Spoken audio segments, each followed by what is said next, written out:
Hey guys, I'm Chex. I want to talk about some games that I'm very excited about coming out hopefully soon. They don't actually have release dates right now, but I'm still going to talk about them anyways because I'm very excited about them. Aliens has been getting a lot of new things lately. They've been getting kind of like a rebirth of the series, which has been it's been getting a little bit of mixed reception, but the games at least have been all really good from what I've seen. I'm very excited about everything that they've been doing. I am gonna stream the Aliens Dark Descent game very soon. I really liked that when it first came out. I was extremely impressed by it. And I'm also extremely impressed by these two games that are coming out. I was a huge fan of the first Alien Isolation game. It was really well done, in my opinion. I wasn't crazy about the alien being invincible and having to deal with that, so I'm kind of interested in seeing how they deal with that with the new game. If there's maybe going to just be more aliens and you can kill them now, or if it's going to maybe be more strategic based where you don't just have like guns and you're fighting like other stuff. It's just like more centered around like the alien itself, or we'll kind of get into that in a little bit here. And then the new Fire Team 2, or Fire Team Elite 2, sorry, also looks really good. I didn't play the first one very much. I tried to play it on my old PC and it didn't run very well, so I ended up returning it. I'm thinking about buying it again, so that way I can kind of get like the story and experience that before playing this one. This one looks really good. We're going to watch some of the gameplay here from IGN as well as the trailer. I think these are all from IGN. This one's GameSpot. Ah! And then, yeah, but we're going to go ahead and start with Alien Isolation 2 because this is one that I'm more familiar with. The trailer, I already watched the trailer once. It looked really good. Let me make sure. Okay, I had to find a better trailer for it to be better quality, but we're going to go ahead and start this again.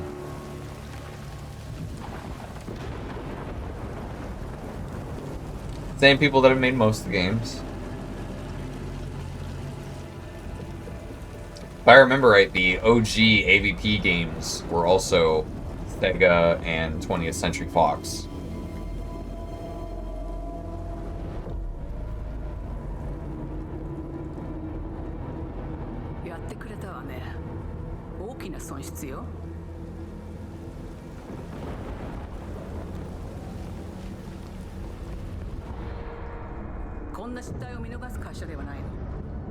I forget, is this trailer supposed to be in Japanese? Did I go to the Japanese PlayStation channel? No, okay.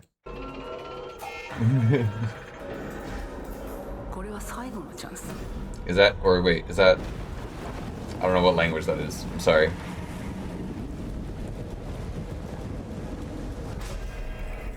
I want to know if the car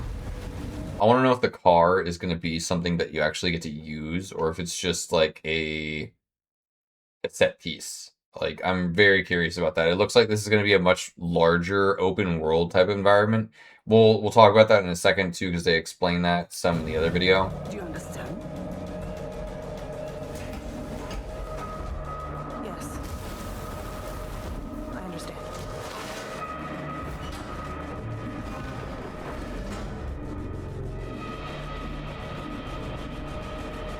Well, I think you can like barely see the tail in there. Yeah.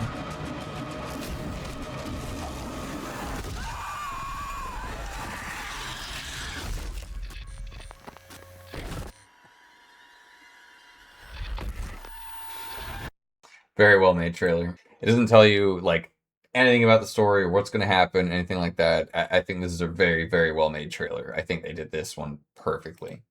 Now, this one, we get a little bit of a hands-on preview, so we're going to kind of go through this and stop and talk about things.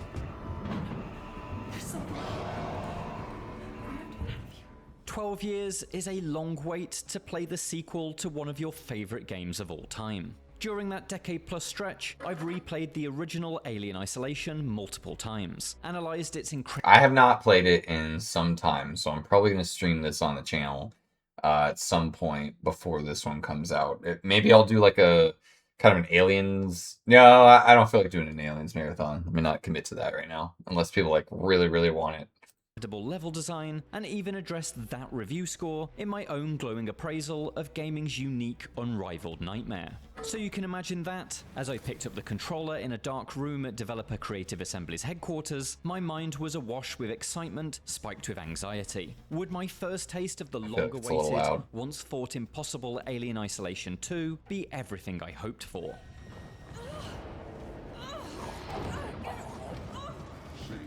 Much like a truncated version of Alien Romulus, Now, I think they say the we'll see in a half-hour minute. demo of I think they say Isolation the sequel is gorgeous, faithful, frightening, and also deeply familiar.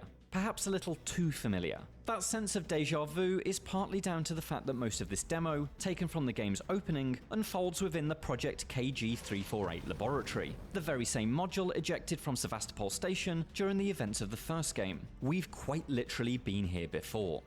So like he says, you're spending a lot of time in the KG module, and then there's also another thing that he mentions here in a second, which is like a whole nother station that's on the planet that you also go back and forth between. We haven't. Before I crack the seal on the lab, let's rewind to the demo's very first moments. Rather than Isolation's original protagonist, Amanda Ripley, I see the world through the eyes of a new character, Blake. She's part of Weyland Yutani's army of managers, and she has arrived on planet LV-921 in search of that aforementioned lab. A lab, should you need reminding? So you get to see the car driving around right there. So it's one of the things that makes me really curious. Do you actually get to use the car to travel? Like, is this going to be a gameplay element? Can I use this to stay safe from the alien for certain times? Or maybe like if you get swarmed by like multiple aliens, are they able to like rip inside of it? Or maybe just the one? Or like, I think that could lead to a lot of really cool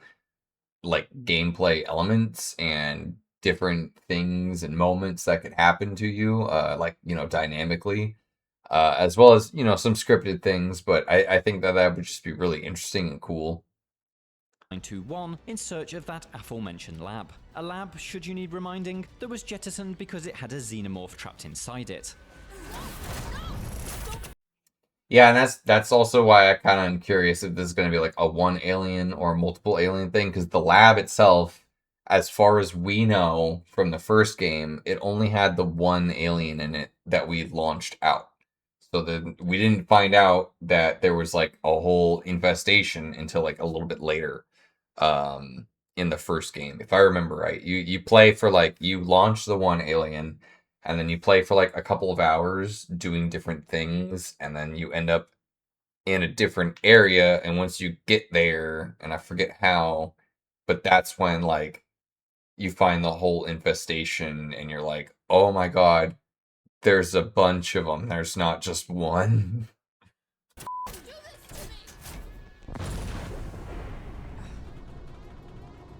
But before Blake comes face to face with the universe's perfect organism, she must first face something new and perhaps even scarier: the outdoors.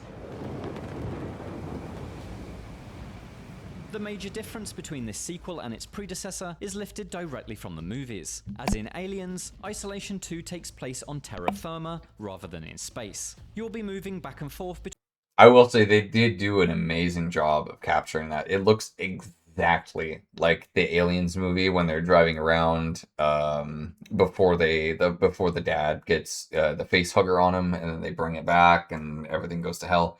It looks exactly like the planet when they're just driving around. Like, it's got the rain, the land looks exactly, I forget the word for it, but everything the environment looks exactly like it's from the movie. It looks really, really good. Between the confines of Kurosaki Station and the exposed landscapes of LV-921's distressed, eerie surface. During an interview with IGN, creative director Al Hope promised me an interesting dynamic between interior and exterior spaces, with each exerting their own method of pressure. However, in the safety of this heavily scripted opening, I'm unable to experience any of that. I slowly inch through long dead woodland, following burning embers and broken trees towards a huge metal structure that has clearly punched through the atmosphere and half buried itself in the planet's... The car might be a fast travel point. That might be like your save point and your fast travel point. Now looking at it, because you can walk up to it, looks like. It looks like you can actually like do things with it. There is like a big door on the side, so it makes me curious if you can actually like go inside and then like do things. And maybe you can't just drive it around, but who knows? The environment is very big and open. If you look around, let's like go back here for a second. Like the space around the car of this heavily scripted opening, I'm unable to experience any of that. is quite big. So it makes me wonder, like, if you can just drive the car around in this area. through long dead woodland, following burning embers and broken But there is a lot of broken trees and all that around, so that would maybe make it hard for you to drive. I don't know. We'll see. trees towards a huge metal structure that has clearly punched through the atmosphere and half buried itself in the planet's surface. It looks really good. It's not very big either. So this is probably like a really small part of the story. You probably they say you spend a lot of time inside and outside. I don't see us spending a lot of time here because this place isn't that big. There's only really like so much we can probably do at this spot. This is probably going to be like a 1 to 2 hour section of us like rummaging through the craft, figuring out basically like what happened, why it's here, getting the black box, I think it's called, to basically, you know, see like who is in here, what was happening, why did they launch it, you know, all that stuff basically. So they're gonna find out what happened, and I think through that discovery, that's when they're gonna be like, oh, alien, oh my god.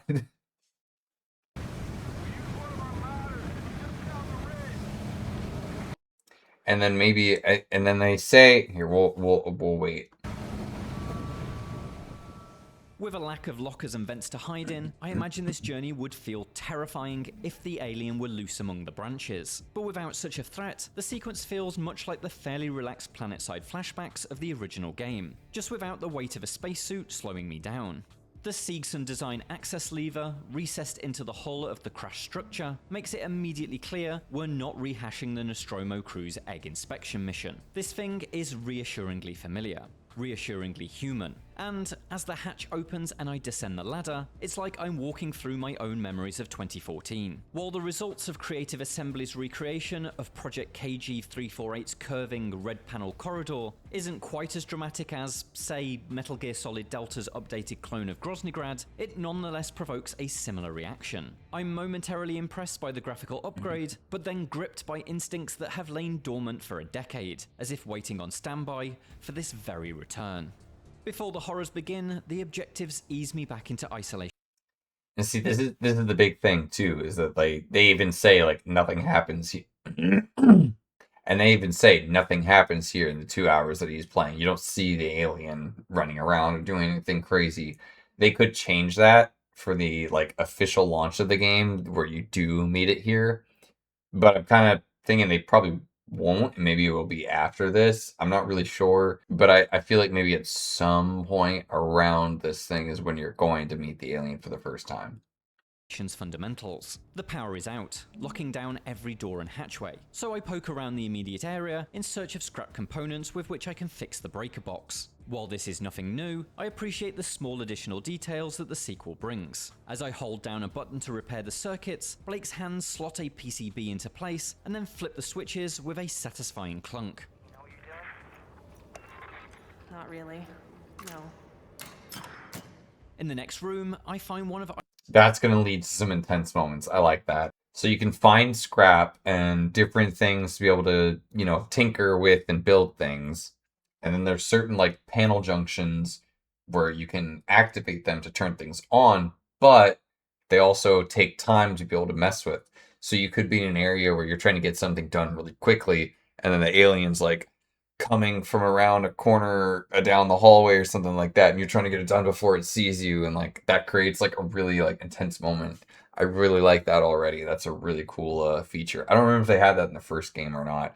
I mean, I really need to go play the first game again. It's been like years. Isolation's iconic save stations, which now requires you to hold down the interact button for the agonizing duration of the save process. It's a tiny detail, but one that makes you feel all the more physically connected to the world. Pushing deeper into the lab, I met with my first jump scare. The lurching grasp and eerie glowing eyes of the Working Joe androids remain just as creepy to this day. But it's in the lab's central chamber where the real magic show begins. The xenomorph drops from above with an almighty thud. Okay, yeah, it does. Okay. Dramatic tail-snaking entrance from the original, but as it towers above my hiding I thought this happened. Yeah. spot, it's clear that this electric game of cat and mouse is once again afoot.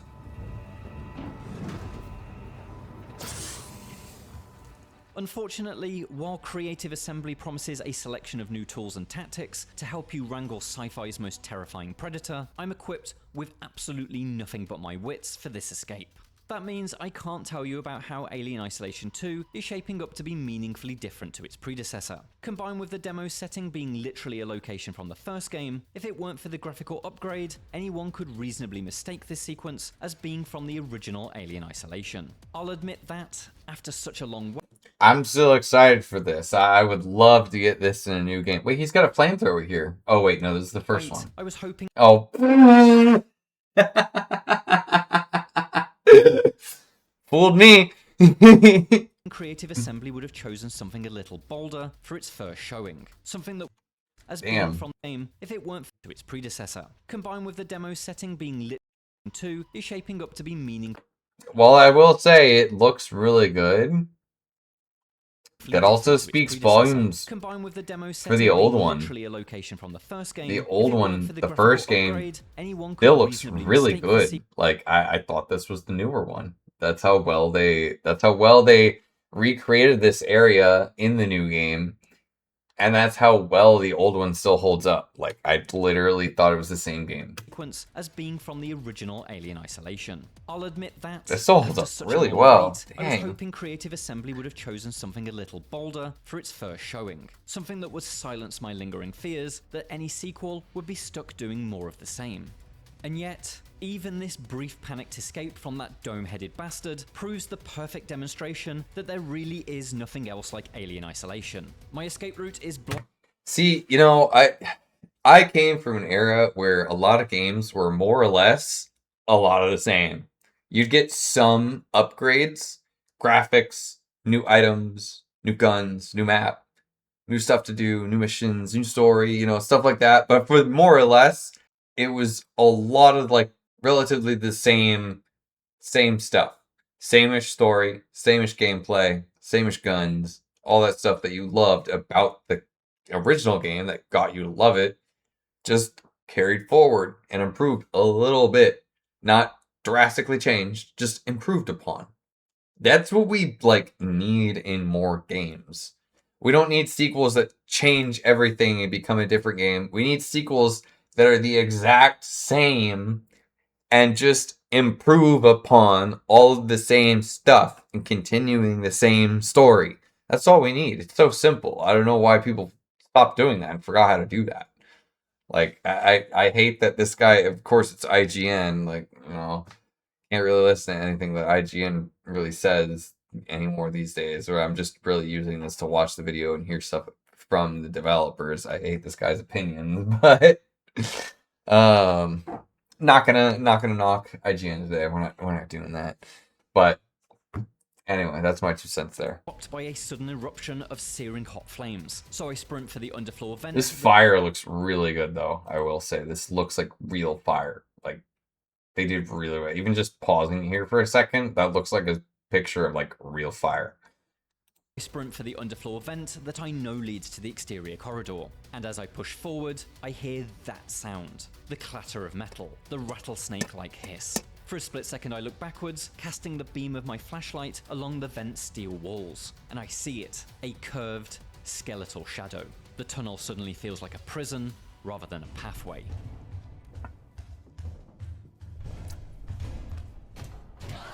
Oh god!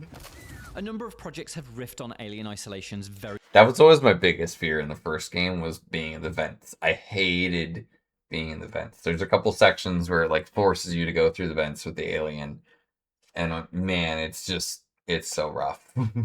particular approach. Amnesia the Bunker is perhaps the most similar example, but you can also see the shape of the xenomorph in the recent A Quiet Place game and the modern generation of Resident Evil stalkers. But while all are accomplished in their own right, none of these games offer the same particular adrenaline-spiking thrills as Yeah, I will admit, a lot of people like to try to give credit to Resident Evil for being the first game to have like the stalker enemies or whatever, like with Nemesis and all that stuff.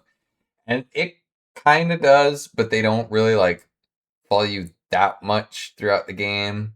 There's only like a few sections, even like the original Resident Evil 3, where I can think of like Nemesis actually being able to like follow you through certain areas. Then if you just like go far enough sometimes, he like stops chasing you or whatever. So, but I would say as far as like a true stalker enemy type that like actually can follow you through the whole game and do all that stuff, I think Alien Isolation really deserves a credit for that. They are really the first one to like actually do it and successfully do it, you know, better than any other game. Alien Isolation. Its multi-layered level design and unparalleled approach to enemy AI create a genuinely singular experience. And while Isolation 2's demo is perhaps the most simple, streamlined example of that experience, stripped of all player agency granting gadgets and tightly controlled for its duration, it's as good a reminder as any that Okay. Yeah, it looks really good, and I'm very excited. That's basically what we're saying here. He's just wrapping up his video. So we're gonna go ahead and switch over to this video is already getting a little long, so I'm actually gonna go ahead and split this into 2 videos, talk about Fireteam Elite 2 in a separate video. So if you want to see that, go ahead and like and subscribe on this one so that way you can stay tuned for the next one. Other than that, I'm very excited for this game. I hope you guys are too. Let me know your thoughts down in the comments below. Other than that, see you next time. Bye guys.